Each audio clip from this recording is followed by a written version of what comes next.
नमस्कार दोस्तों, एक बार फिर से स्वागत है आप सभी का ग्रिप नॉलेज स्टडी पॉइंट पर।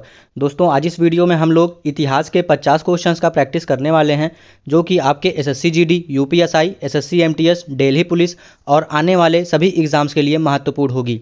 सारे क्वेश्चंस मैंने दोस्तों सिलेक्टेड और इम्पॉर्टेंट लिए हैं और आपके प्रीवियस एग्जाम्स में पूछे जा चुके हैं। तो दोस्तों, वीडियो को पूरा देखना और अगर आपको वीडियो पसंद आती है तो आप हमारे चैनल को सब्सक्राइब कर लीजिएगा। तो चलिए स्टार्ट करते हैं आज का वीडियो पहले क्वेश्चन से। पहला क्वेश्चन है दोस्तों, हमसे पूछा है शिवाजी कब और कहाँ पैदा हुए थे। दोस्तों, चार ऑप्शन है आपके सामने, ऑप्शन देख के बताइएगा क्वेश्चन का राइट आंसर क्या हो जाएगा। चलिए आंसर दीजिए, शिवाजी कब और कहाँ पैदा हुए थे। चलिए बहुत ही बढ़िया दोस्तों, जिनका भी आंसर ऑप्शन डी आ रहा है दोस्तों उन सभी का करेक्ट हो जाएगा। याद रखना है, शिवाजी 1627 ईस्वी में शिवनेर में पैदा हुए थे।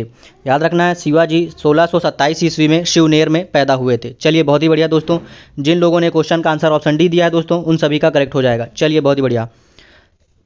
चलिए देखते हैं अगला क्वेश्चन। क्वेश्चन नंबर 2 है दोस्तों, नाना साहेब के नाम से कौन प्रसिद्ध थे। ऑप्शन है आपके सामने, ऑप्शन देख के बताइएगा क्वेश्चन का राइट आंसर क्या हो जाएगा। चलिए आंसर दीजिए, नाना साहेब के नाम से कौन प्रसिद्ध थे।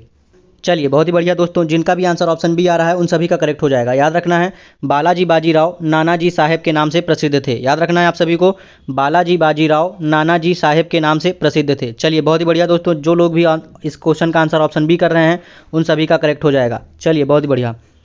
चलिए देखते हैं अगला क्वेश्चन। क्वेश्चन नंबर 3 दोस्तों, हमसे पूछा है कबीर किस धार्मिक नेता का शिष्य था। चलिए आंसर दीजिएगा। ऑप्शन से आपके सामने चार ऑप्शन दिए हुए हैं, ऑप्शन देख के बताइएगा क्वेश्चन का राइट आंसर क्या हो जाएगा। कबीर किस धार्मिक नेता का शिष्य था। चलिए आंसर दीजिए। चलिए बहुत ही बढ़िया दोस्तों, जो लोग इस क्वेश्चन का आंसर ऑप्शन सी दे रहे हैं उन सभी का करेक्ट हो जाएगा। याद रखना है, कबीर रामानंद धार्मिक नेता का शिष्य था। याद रखना है, कबीर रामानंद धार्मिक नेता का शिष्य था। ऑप्शन सी क्वेश्चन का राइट हो जाएगा। चलिए बहुत ही बढ़िया दोस्तों, जो लोग क्वेश्चन का आंसर ऑप्शन सी कर रहे हैं सभी का राइट हो जाएगा। चलिए बहुत ही बढ़िया। चलिए दोस्तों, क्वेश्चन नंबर 4 है आपके सामने, ऑप्शन देख के आंसर दीजिएगा दोस्तों क्वेश्चन का राइट आंसर क्या हो जाएगा। सिखों के दूसरे गुरु कौन थे। चलिए आंसर दीजिएगा। ऑप्शन है आपके सामने, ऑप्शन देख के बताइएगा क्वेश्चन का राइट आंसर क्या हो जाएगा। चलिए आंसर दीजिए, सिखों के दूसरे गुरु कौन थे। बहुत ही बढ़िया दोस्तों, जो लोग इस क्वेश्चन का आंसर ऑप्शन ए दे रहे हैं उन सभी का करेक्ट हो जाएगा। याद रखना है, गुरु अंगद जो है सिखों के दूसरे गुरु थे। याद रखना है, गुरु अंगद सिखों के दूसरे गुरु थे। चलिए बहुत ही बढ़िया दोस्तों, जो लोग क्वेश्चन का आंसर ऑप्शन ए कर रहे हैं सभी का करेक्ट हो जाएगा। चलिए बहुत बढ़िया। अगला क्वेश्चन देखते हैं दोस्तों। क्वेश्चन नंबर 5 है, हमसे पूछा है तमिलनाडु का प्रसिद्ध चिदम्बरम मंदिर किसको समर्पित है। चलिए आंसर दीजिए, क्वेश्चन का राइट आंसर क्या हो जाएगा। ऑप्शन है आपके सामने, ऑप्शन देख के बताइएगा इस क्वेश्चन का राइट आंसर क्या हो जाएगा। चलिए, क्वेश्चन हमसे पूछा है तमिलनाडु का प्रसिद्ध चिदम्बरम मंदिर किसको समर्पित है। चलिए बहुत ही बढ़िया दोस्तों, जो लोग क्वेश्चन का आंसर ऑप्शन बी दे रहे हैं उन सभी का करेक्ट हो जाएगा। याद रखिएगा, तमिलनाडु का प्रसिद्ध चिदम्बरम मंदिर नटराज को समर्पित है। याद रखना है आप सभी को, तमिलनाडु का प्रसिद्ध चिदम्बरम मंदिर नटराज को समर्पित है। ऑप्शन बी क्वेश्चन का राइट आंसर हो जाएगा। चलिए बहुत बढ़िया, जो लोग क्वेश्चन का आंसर ऑप्शन बी कर रहे हैं उन सभी का करेक्ट हो जाएगा। चलिए क्वेश्चन नंबर 6 है दोस्तों, आपके सामने स्क्रीन पर आंसर दीजिएगा क्वेश्चन का राइट आंसर क्या हो जाएगा। लॉर्ड वेलेस्ली के साथ संधि पर हस्ताक्षर करने वाला निजाम कौन था। चलिए आंसर करिएगा। क्वेश्चन हमसे पूछा है लॉर्ड वेलेस्ली के साथ संधि पर हस्ताक्षर करने वाला निजाम कौन था। चलिए आंसर करिएगा। बहुत ही बढ़िया दोस्तों, जो लोग क्वेश्चन का आंसर ऑप्शन बी कर रहे हैं सभी का उन सभी का करेक्ट हो जाएगा। निजाम अली था। याद रखिएगा, लॉर्ड वेलेस्ली के साथ निजाम अली संधि पर हस्ताक्षर करने वाला निजाम था। याद रखिएगा, निजाम अली था लॉर्ड वेलेस्ली के साथ संधि पर हस्ताक्षर करने वाला। चलिए बहुत ही बढ़िया दोस्तों, जो लोग क्वेश्चन का आंसर ऑप्शन बी कर रहे हैं उन लोगों का करेक्ट हो जाएगा। चलिए बहुत बढ़िया, देखते हैं अगला क्वेश्चन। क्वेश्चन नंबर 7 दोस्तों, हमसे पूछा है विधवा विवाह कानून किसने पास किया। चलिए आंसर दीजिएगा। ऑप्शन है आपके सामने स्क्रीन पर, ऑप्शन देख के बताइएगा इस क्वेश्चन का राइट आंसर क्या हो जाएगा। विधवा विवाह कानून किसने पास किया था। चलिए आंसर दीजिएगा। चलिए बहुत ही बढ़िया दोस्तों, लॉर्ड कैनिंग ने विधवा विवाह कानून पास किया था। याद रखना है आप सभी को, लॉर्ड कैनिंग ने विधवा विवाह कानून पास किया था। बहुत ही बढ़िया दोस्तों, जो लोग क्वेश्चन का आंसर ऑप्शन ए कर रहे हैं उन सभी का राइट हो जाएगा। बहुत ही बढ़िया दोस्तों, जो लोग क्वेश्चन का आंसर ऑप्शन ए कर रहे हैं उन सभी का राइट हो जाएगा। विधवा विवाह कानून लॉर्ड कैनिंग ने पास किया था। याद रखना है आप सभी को। क्वेश्चन नंबर 8 दोस्तों आपकी स्क्रीन पर है, आंसर दीजिएगा इस क्वेश्चन का राइट आंसर क्या हो जाएगा। ब्रिटिश इंडियन आर्मी में चर्बी वाले कारतूसों वाली नई एनफील्ड राइफलें कब आईं। चलिए आंसर करना है, ब्रिटिश इंडियन आर्मी में चर्बी वाले कारतूसों वाली नई एनफील्ड राइफलें कब आई। ऑप्शन है आपके सामने, ऑप्शन देख के बताइएगा इस क्वेश्चन का राइट आंसर क्या हो जाएगा। चलिए दोस्तों, क्वेश्चन का राइट आंसर क्या हो जाएगा, आंसर करना है आप सभी को। बहुत ही बढ़िया दोस्तों, जो लोग क्वेश्चन का आंसर ऑप्शन सी कर रहे हैं उन सभी का राइट हो जाएगा। याद रखना है, जनवरी 1857 में ब्रिटिश इंडियन आर्मी में चर्बी वाले कारतूस वाली नई एनफील्ड राइफलें आई थी। याद रखना है जनवरी 1857 में ब्रिटिश इंडियन आर्मी में चर्बी वाले कारतूसों वाली नई एनफील्ड राइफलें आई थी। याद रखना है आप सभी को, जनवरी 1857 में आई थी। चलिए बहुत ही बढ़िया दोस्तों, बढ़ते हैं अपने अगले क्वेश्चन की ओर। अगला क्वेश्चन दोस्तों हमसे पूछा है the Indian war of independence 1857 नामक किताब के लेखक कौन थे। चलिए ऑप्शन है आपके सामने, ऑप्शन देख के बताएगा इस क्वेश्चन का राइट आंसर क्या हो जाएगा। The Indian war of independence 1857 नामक किताब के लेखक कौन थे। चलिए आंसर करना है आप सभी को। चलिए याद रखना है आप सभी को, वी डी सावरकर थे। ऑप्शन बी क्वेश्चन का राइट आंसर हो जाएगा, वी डी सावरकर थे। The Indian war of independence 1857 नामक किताब के लेखक वी डी सावरकर थे। बहुत ही बढ़िया, जो लोग क्वेश्चन का आंसर ऑप्शन बी कर रहे हैं उन सभी का राइट हो जाएगा दोस्तों। वी डी सावरकर ने the Indian war of independence 1857 नामक पुस्तक लिखी थी। चलिए देखते हैं अगला क्वेश्चन। क्वेश्चन नंबर 10 दोस्तों हमसे पूछा है भारतीय सुधार संघ की स्थापना 1870 में किसने की थी। आंसर करना है आप सभी को। ऑप्शन है आपके सामने, ऑप्शन देख के बताइएगा क्वेश्चन का राइट आंसर क्या हो जाएगा। क्वेश्चन हमसे पूछा है भारतीय सुधार संघ की स्थापना 1870 में किसने की थी। चलिए आंसर देना है आप सभी को दोस्तों क्वेश्चन नंबर 10 का। बहुत ही बढ़िया दोस्तों, जो लोग क्वेश्चन का आंसर ऑप्शन ए कर रहे हैं उन सभी का राइट हो जाएगा। याद रखना है केशव चंद्र सेन ने की थी। याद रखना है भारतीय सुधार संघ की स्थापना 1870 में केशव चंद्र सेन ने की थी। चलिए बहुत ही बढ़िया, जो लोग क्वेश्चन का आंसर ऑप्शन ए कर रहे हैं सभी का राइट हो जाएगा। केशव चंद्र सेन ने भारतीय सुधार संघ की स्थापना 1870 में की थी। चलिए देखते हैं अगला क्वेश्चन दोस्तों। अगला क्वेश्चन दोस्तों आपके सामने स्क्रीन पर है, आंसर करना है आप सभी को इस क्वेश्चन का। मंगल पांडे जिसने अकेले ही 29 मार्च 1857 को अंग्रेजों के खिलाफ बगावत की थी, किस ब्रिटिश इंडियन सेना से संबंधित था। ऑप्शन है आपके सामने, ऑप्शन देख के इस क्वेश्चन का आपको आंसर करना है।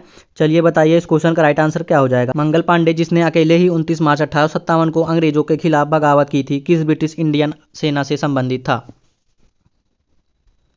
चलिए बहुत ही बढ़िया दोस्तों, जो लोग क्वेश्चन का आंसर ऑप्शन बी कर रहे हैं उन सभी का राइट हो जाएगा। याद रखना है आप सभी को, मंगल पांडे जिसने अकेले ही 29 मार्च 1857 को अंग्रेजों के खिलाफ बगावत की थी, वह बैरकपुर में स्थित 34वीं नेटिव इन्फेंट्री सेना से संबंधित थे। चलिए क्वेश्चन का राइट आंसर ऑप्शन बी हो जाएगा। बढ़ते हैं अपने अगले क्वेश्चन की ओर। अगला क्वेश्चन दोस्तों आपके सामने स्क्रीन पर, आंसर करना है आप सभी को। 1857 की क्रांति के समय गवर्नर जनरल कौन था। ऑप्शन है आपके सामने, ऑप्शन देख के इस क्वेश्चन का आपको आंसर करना है। चलिए आंसर दीजिएगा, 1857 की क्रांति के समय गवर्नर जनरल कौन थे। चलिए बहुत ही बढ़िया दोस्तों, लॉर्ड कैनिंग थे। याद रखना है आप सभी को, लॉर्ड कैनिंग थे। 1857 की क्रांति के समय गवर्नर जनरल लॉर्ड कैनिंग थे। याद रखना है आप सभी को, 1857 की क्रांति के समय लॉर्ड कैनिंग गवर्नर जनरल थे। बहुत ही बढ़िया दोस्तों, जो लोग क्वेश्चन का आंसर ऑप्शन बी कर रहे हैं उन लोगों का राइट हो जाएगा। याद रखना है आप सभी को, लॉर्ड कैनिंग 1857 की क्रांति के समय गवर्नर जनरल थे। चलिए क्वेश्चन नंबर 13 दोस्तों हमसे पूछा है अखिल भारतीय किसान सभा के पहले अधिवेशन में अध्यक्ष कौन बना था। चलिए आंसर करना है आप सभी को, अखिल भारतीय किसान सभा के पहले अधिवेशन में अध्यक्ष कौन बना था। ऑप्शन है आपके सामने दोस्तों, ऑप्शन देख के क्वेश्चन का राइट आंसर करना है।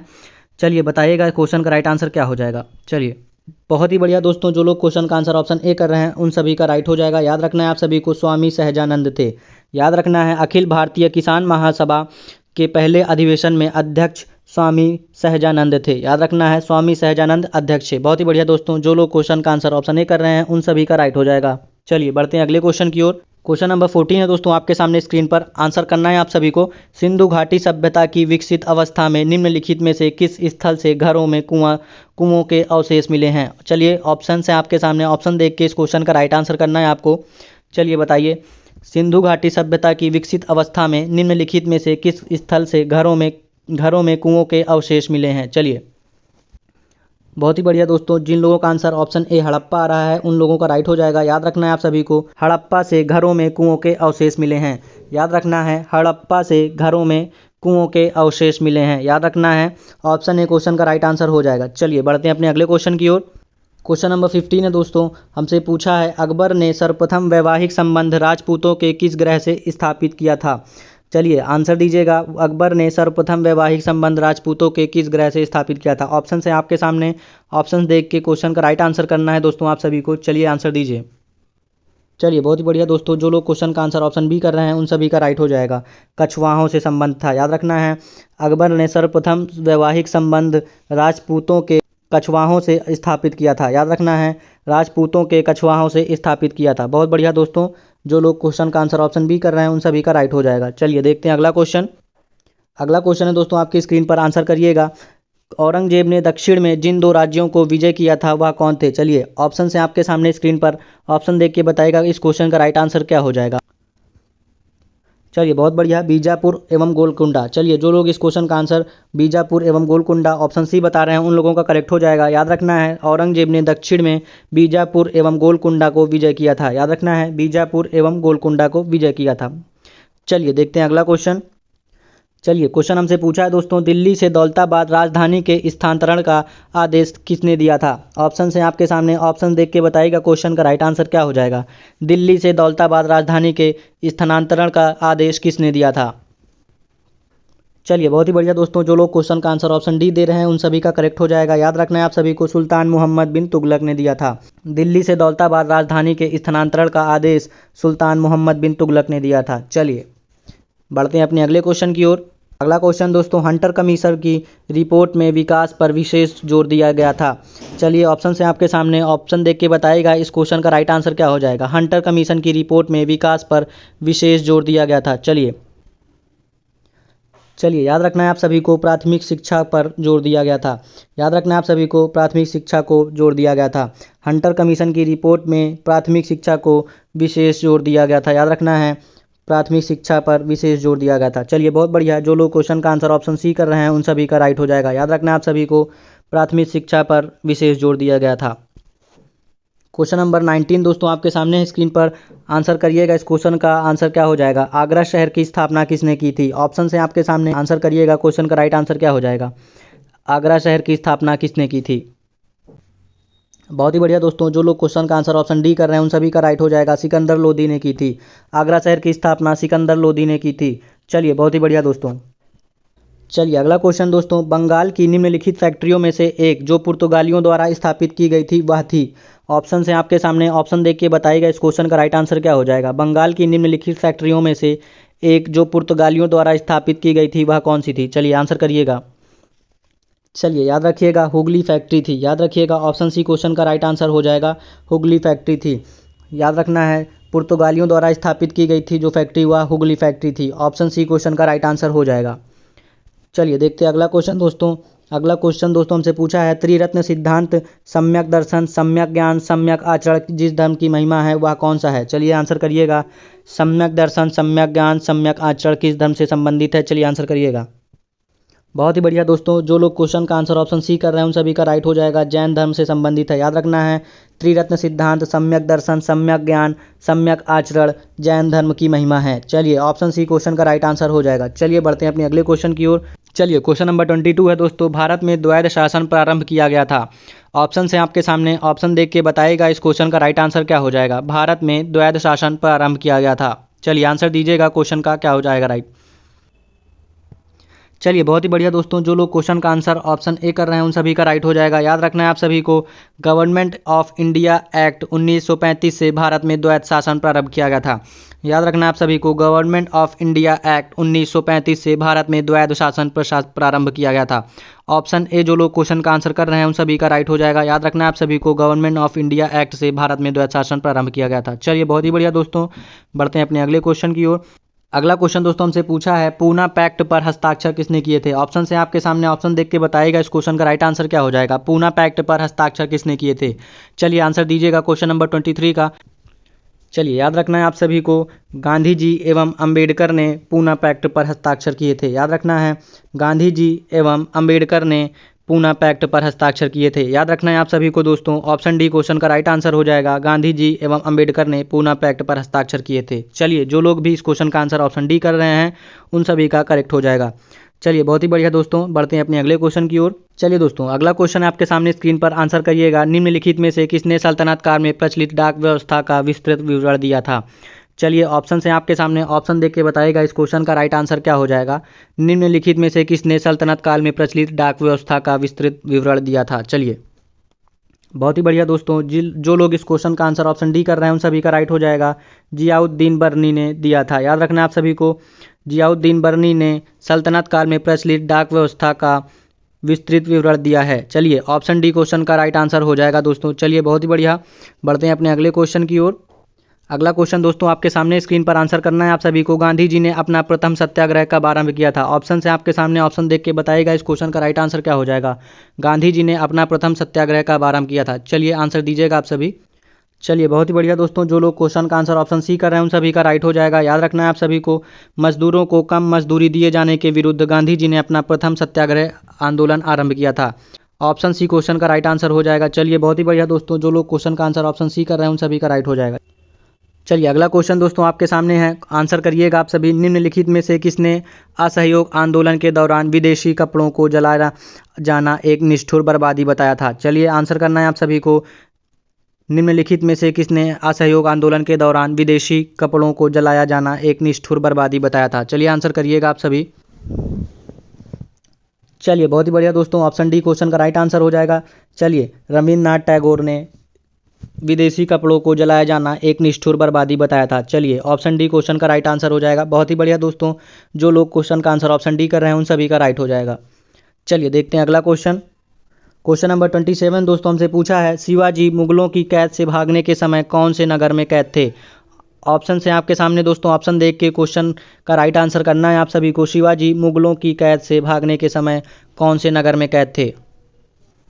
बहुत ही बढ़िया दोस्तों, जो लोग क्वेश्चन का आंसर ऑप्शन बी कर रहे हैं उन सभी का राइट हो जाएगा। आगरा नगर में कैद थे। याद रखना है, शिवाजी मुगलों की कैद से भागने के समय आगरा नगर में कैद थे। बहुत ही बढ़िया दोस्तों।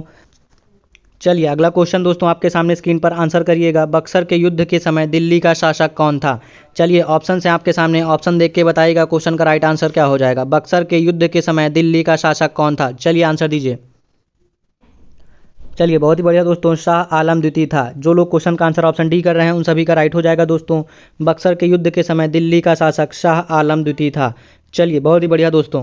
चलिए दोस्तों अगला क्वेश्चन है 29, आपके सामने स्क्रीन पर आंसर करना है आप सभी को। सिंधु घाटी सभ्यता की खोज निकालने में जिन दो भारतीयों का नाम जुड़ा है वह कौन है? ऑप्शन से आपके सामने, ऑप्शन देख के बताइएगा इस क्वेश्चन का राइट आंसर क्या हो जाएगा। सिंधु घाटी सभ्यता की खोज निकालने में जिन दो भारतीयों का नाम है जुड़ा है वे कौन है?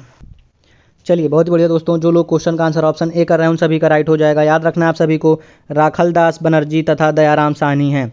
सिंधु घाटी सभ्यता की खोज निकालने में जिन दो भारतीयों का नाम आता है वह राखलदास बनर्जी तथा दयाराम साहनी है। याद रखना है आप सभी को, राखलदास बनर्जी तथा दयाराम साहनी है। चलिए क्वेश्चन नंबर 30 है दोस्तों आपके सामने, आंसर करिएगा। मुगल प्रशासन में मुहतसिब क्या था? चलिए आंसर करिएगा, मुगल प्रशासन में मुहतसिब क्या था? चलिए याद रखना है दोस्तों आप सभी को, मुगल प्रशासन में मुहतसिब एक प्रकार का लोक आचरण अधिकारी था। याद रखना है, लोक आचरण अधिकारी था। ऑप्शन सी क्वेश्चन का राइट आंसर हो जाएगा। मुगल प्रशासन में मुहतसिब लोक आचरण अधिकारी था। अगला क्वेश्चन है दोस्तों आपके सामने स्क्रीन पर, राजा राम मोहन राय द्वारा ब्रह्मा समाज की स्थापना कब की गई थी? ऑप्शन से आपके सामने, ऑप्शन देख के इस क्वेश्चन का आपको आंसर करना है। राजा राम मोहन राय द्वारा ब्रह्मा समाज की स्थापना कब की गई थी? चलिए बहुत ही बढ़िया दोस्तों, जो लोग क्वेश्चन का आंसर ऑप्शन सी कर रहे हैं उन सभी का राइट हो जाएगा। 1828 ईस्वी में की गई थी। याद रखना है आप सभी को, राजा राम मोहन राय द्वारा ब्रह्मा समाज की स्थापना 1828 ईस्वी में की गई थी।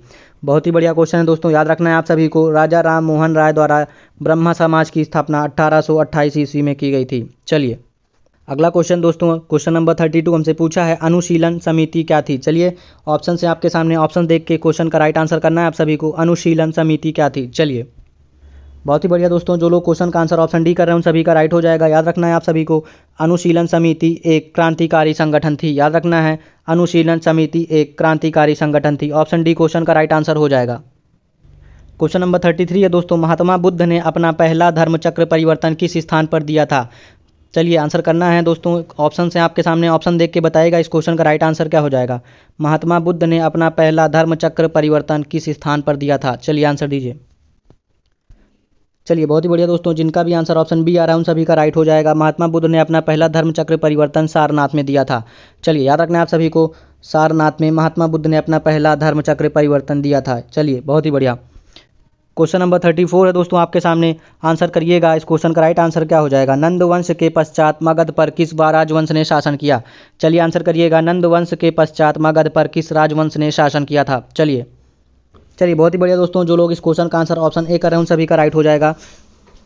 याद रखना है आप सभी को, मौर्य राजवंश ने शासन किया था। नंद वंश के पश्चात मगध पर मौर्य राजवंश ने शासन किया था। चलिए बहुत ही बढ़िया दोस्तों, जो लोग क्वेश्चन का आंसर ऑप्शन ए कर रहे हैं उन सभी का करेक्ट हो जाएगा। चलिए क्वेश्चन नंबर 35 है आपके सामने, स्क्रीन पर आंसर करिएगा। मौर्य काल में शिक्षा का सर्वाधिक प्रसिद्ध केंद्र कौन सा था? चलिए आंसर करना है आप सभी को। ऑप्शन से आपके सामने, ऑप्शन देख के बताइएगा इस क्वेश्चन का राइट आंसर क्या हो जाएगा। मौर्य काल में शिक्षा का सर्वाधिक प्रसिद्ध केंद्र कौन सा था? चलिए बहुत बढ़िया, जो लोग क्वेश्चन का आंसर ऑप्शन सी कर रहे हैं उन सभी का राइट हो जाएगा। याद रखना है दोस्तों, मौर्य काल में शिक्षा का सर्वाधिक प्रसिद्ध केंद्र तक्षशिला था। चलिए बहुत ही बढ़िया, मौर्य काल में शिक्षा का सर्वाधिक प्रसिद्ध केंद्र तक्षशिला था। चलिए देखते हैं अगला क्वेश्चन। अगला क्वेश्चन दोस्तों हमसे पूछा है, देवबंद के उस विद्वान का नाम बताइए जिन्होंने स्वतंत्रता आंदोलन में महत्वपूर्ण भूमिका निभाई। चलिए आंसर करना है आप सभी को। क्वेश्चन का राइट आंसर क्या हो जाएगा? देवबंद के उस विद्वान का नाम बताइए जिन्होंने स्वतंत्रता आंदोलन में महत्वपूर्ण भूमिका निभाई थी। चलिए बहुत ही बढ़िया दोस्तों, जो लोग क्वेश्चन का आंसर ऑप्शन ए कर रहे हैं उन सभी का राइट हो जाएगा। अबुल कलाम आज़ाद स्वतंत्रता आंदोलन में महत्वपूर्ण भूमिका निभाई थी। चलिए बहुत ही बढ़िया।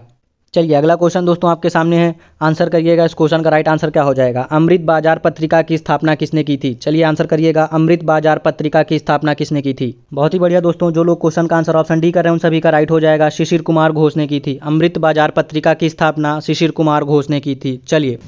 चलिए दोस्तों अगला क्वेश्चन है आपके सामने स्क्रीन पर, क्वेश्चन नंबर 38 है। अंग्रेजी शासनकाल में भारत का कौन सा क्षेत्र अफीम उत्पादन हेतु प्रसिद्ध था? चलिए आंसर करिएगा इस क्वेश्चन का राइट आंसर क्या हो जाएगा।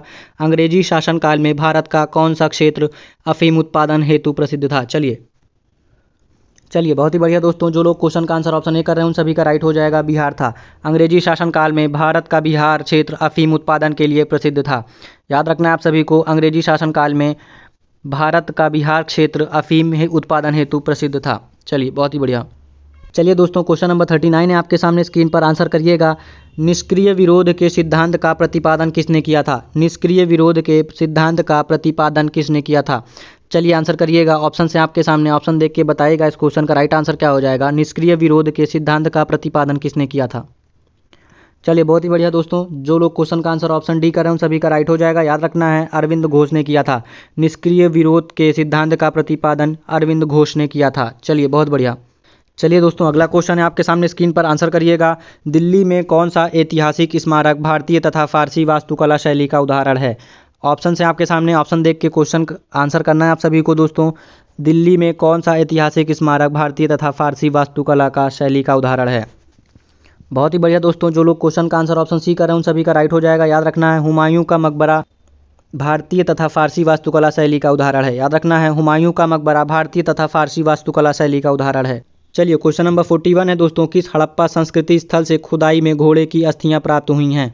ऑप्शन से आपके सामने, ऑप्शन देख के आंसर करना है आप सभी को। किस हड़प्पा संस्कृति स्थल से खुदाई में घोड़े की अस्थियां प्राप्त हुई हैं? चलिए बहुत ही बढ़िया दोस्तों, जो लोग क्वेश्चन का आंसर ऑप्शन सी कर रहे हैं उन सभी का राइट हो जाएगा। याद रखना है, सरंगकोटदा नामक स्थल से खुदाई में घोड़े की अस्थियां प्राप्त हुई हैं। याद रखना है, सरंगकोटदा नामक स्थल से खुदाई में घोड़े की अस्थियां प्राप्त हुई हैं। याद रखना है, ऑप्शन सी क्वेश्चन का राइट आंसर हो जाएगा। सरंगकोटदा नामक स्थल से खुदाई में घोड़े की अस्थियां प्राप्त हुई हैं। ऑप्शन सी क्वेश्चन का राइट आंसर हो जाएगा। चलिए देखते हैं अगला क्वेश्चन। अगला क्वेश्चन दोस्तों आपके सामने, स्क्रीन पर आंसर करिएगा। दांडी मार्च कहाँ से प्रारंभ हुआ था? ऑप्शन से आपके सामने, ऑप्शन देख के बताइएगा इस क्वेश्चन का राइट आंसर क्या हो जाएगा। दांडी मार्च कहाँ से प्रारंभ हुआ था? चलिए आंसर दीजिए। चलिए बहुत ही बढ़िया दोस्तों, जो लोग क्वेश्चन का आंसर ऑप्शन बी कर रहे हैं उन सभी का राइट हो जाएगा। याद रखना है, अहमदाबाद से प्रारंभ हुआ था। दांडी मार्च अहमदाबाद से प्रारंभ हुआ था। याद रखना है आप सभी को, दांडी मार्च अहमदाबाद से प्रारंभ हुआ था। चलिए क्वेश्चन नंबर 43 है दोस्तों आपके सामने, स्क्रीन पर आंसर करिएगा। किस वंश के शासकों ने क्षत्रप प्रणाली का प्रयोग किया है? ऑप्शन से आपके सामने, ऑप्शन देख के आंसर करना है आप सभी को। किस वंश के शासकों ने क्षत्रप प्रणाली का प्रयोग किया? बहुत ही बढ़िया दोस्तों, जो लोग क्वेश्चन का आंसर ऑप्शन डी कर रहे हैं उन सभी का राइट हो जाएगा। याद रखना है, शकों ने क्षत्रप प्रणाली का प्रयोग किया था। याद रखना है आप सभी को, शकों ने क्षत्रप प्रणाली का प्रयोग किया था। बहुत ही बढ़िया दोस्तों। चलिए देखते हैं अगला क्वेश्चन। क्वेश्चन नंबर 44 है दोस्तों आपके सामने, स्क्रीन पर। किसने महात्मा गांधी को भारतीय फकीर की संज्ञा दी थी? ऑप्शन से आपके सामने, ऑप्शन देख के बताइएगा, महात्मा गांधी को भारतीय फकीर की संज्ञा किसने दी थी? चलिए बहुत ही बढ़िया दोस्तों, जो लोग क्वेश्चन का आंसर ऑप्शन ए कर रहे हैं उन सभी का राइट हो जाएगा। विंस्टन चर्चिल ने महात्मा गांधी को भारतीय फकीर कहा था। याद रखना है, विंस्टन चर्चिल ने महात्मा गांधी को भारतीय फकीर कहा था। चलिए क्वेश्चन नंबर 45 है दोस्तों आपके सामने, स्क्रीन पर आंसर करना है। बोधिसत्वों का धर्म कहते हैं। चलिए ऑप्शन से आपके सामने, ऑप्शन देख के बताइएगा इस क्वेश्चन का राइट आंसर क्या हो जाएगा। बोधिसत्वों का धर्म कहते हैं। चलिए आंसर दीजिएगा।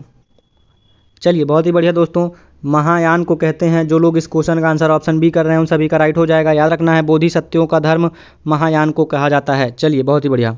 चलिए दोस्तों अगला क्वेश्चन है आपके सामने, स्क्रीन पर आंसर करिएगा। किस कुषाण शासक ने सर्वाधिक स्वर्ण मुद्राएं जारी की थी? चलिए आंसर करिएगा, किस कुषाण शासक ने सर्वाधिक मुद्राएं जारी की थी? चलिए बहुत ही बढ़िया दोस्तों, जो लोग क्वेश्चन का आंसर ऑप्शन सी कर रहे हैं उन सभी का राइट हो जाएगा। याद रखना है दोस्तों कनिष्क शासक ने सर्वाधिक स्वर्ण मुद्राएं जारी किया था। याद रखना है आप सभी को, कनिष्क ने सर्वाधिक स्वर्ण मुद्राएं जारी किया था। बहुत ही इंपॉर्टेंट क्वेश्चन दोस्तों, याद रखना है आप सभी को। क्वेश्चन हमसे एग्जाम में पूछा जाता है किस कुषाण शासक ने सर्वाधिक स्वर्ण मुद्राएं जारी किया था, तो आपको आंसर कनिष्क करना है। याद रखना है कनिष्क ने सर्वाधिक स्वर्ण मुद्राएं जारी किए थे। चलिए दोस्तों अगला क्वेश्चन है आपके सामने, स्क्रीन पर आंसर करिएगा। राष्ट्रीय शोक दिवस कब मनाया गया था? ऑप्शन है आपके सामने, ऑप्शन देख के बताइएगा इस क्वेश्चन का राइट आंसर क्या हो जाएगा। राष्ट्रीय शोक दिवस कब मनाया गया था? बहुत ही बढ़िया दोस्तों, जो लोग इस क्वेश्चन का आंसर ऑप्शन सी कर रहे हैं उन सभी का राइट हो जाएगा। याद रखना है आप सभी को, बंगाल विभाजन लागू होने के दिन राष्ट्रीय शोक दिवस मनाया गया था। याद रखना है आप सभी को, बंगाल विभाजन लागू होने के दिन राष्ट्रीय शोक दिवस मनाया गया था। चलिए बहुत ही बढ़िया दोस्तों, जो लोग क्वेश्चन का आंसर ऑप्शन सी कर रहे हैं उन सभी का राइट हो जाएगा। याद रखना है आप सभी को, राष्ट्रीय शोक दिवस बंगाल विभाजन लागू होने के दिन मनाया गया था। दोस्तों क्वेश्चन नंबर 48 है आपके सामने, स्क्रीन पर आंसर करिएगा। History of the Indian mutiny नामक पुस्तक किसने लिखी थी? चलिए ऑप्शन है आपके सामने, ऑप्शन देख के इस क्वेश्चन का राइट आंसर करना है। History of the Indian mutiny नामक पुस्तक किसने लिखी थी? चलिए याद रखना है आप सभी को, जी मेल्सन ने लिखी थी। याद रखना है आप सभी को, ऑप्शन सी क्वेश्चन का राइट आंसर हो जाएगा। जी मेल्सन ने history of the Indian mutiny नामक पुस्तक लिखी थी। चलिए आप सभी को याद रखना है, जी मेल्सन ने history of the Indian mutiny नामक पुस्तक लिखी थी। बहुत ही बढ़िया दोस्तों, जो लोग क्वेश्चन का आंसर ऑप्शन सी कर रहे हैं उन सभी का राइट हो जाएगा। याद रखना है, जो लोग क्वेश्चन का आंसर ऑप्शन सी कर रहे हैं उन सभी का राइट हो जाएगा। चलिए क्वेश्चन नंबर 49 है दोस्तों आपके सामने, स्क्रीन पर आंसर करिएगा। भारतीय इतिहास में हिजरी सन निम्नलिखित में से किससे संबंधित है? चलिए ऑप्शंस हैं, ऑप्शन दिए हुए हैं आपके सामने, ऑप्शन देख के बताइएगा इस क्वेश्चन का राइट आंसर क्या हो जाएगा। भारतीय इतिहास में हिजरी सन निम्नलिखित में से किससे संबंधित है? चलिए बहुत ही बढ़िया दोस्तों, जो लोग इस क्वेश्चन का आंसर ऑप्शन सी कर रहे हैं उन सभी का राइट हो जाएगा। याद रखना है आप सभी को दोस्तों, हजरत मोहम्मद का मक्का से मदीना पलायन से संबंधित है। हिजरी सन हजरत मोहम्मद का मक्का से मदीना पलायन से संबंधित है। चलिए ऑप्शन सी जो लोग कर रहे हैं इस क्वेश्चन का आंसर उन सभी का राइट हो जाएगा। याद रखना है आप सभी को, हजरत मोहम्मद का मक्का से मदीना पलायन से संबंधित है हिजरी सन। चलिए बहुत ही बढ़िया। चलिए दोस्तों क्वेश्चन नंबर 50 आपके सामने, स्क्रीन पर आंसर करिएगा। ब्रिटिश सरकार ने महात्मा गांधी को जो उपाधि दी थी और जिसे उन्होंने असहयोग आंदोलन में वापस कर दिया था वह कौन सी थी? चलिए आंसर करिएगा इस क्वेश्चन का राइट आंसर क्या हो जाएगा। क्वेश्चन हमसे पूछा है दोस्तों, ब्रिटिश सरकार ने महात्मा गांधी को जो उपाधि दी थी और जिसे उन्होंने असहयोग आंदोलन में वापस कर दिया था वह कौन सी थी? चलिए आंसर करिएगा, क्वेश्चन नंबर 50 का आंसर क्या हो जाएगा। बहुत ही बढ़िया दोस्तों, जो लोग इस क्वेश्चन का आंसर ऑप्शन बी बता रहे हैं राय बहादुर, उन सभी का करेक्ट हो जाएगा। याद रखना है आप सभी को, ब्रिटिश सरकार ने महात्मा गांधी को जो उपाधि दी थी और जिसे उन्होंने असहयोग आंदोलन वापस कर दिया था वह राय बहादुर उपाधि थी। याद रखना है, वह राय बहादुर उपाधि थी। ऑप्शन बी क्वेश्चन का राइट आंसर हो जाएगा। तो दोस्तों ये थे आपके इतिहास के 50 क्वेश्चंस। आपको हमें बताना है कि इन 50 क्वेश्चंस में आपका स्कोर कितना है। और अगर आपको यह वीडियो पसंद आई हो तो ज़्यादा से ज़्यादा लोगों को शेयर करिए। और अगर आप हमारे चैनल पर नए हो तो चैनल को सब्सक्राइब करके नोटिफिकेशन बेल ऑन कर लीजिए। धन्यवाद।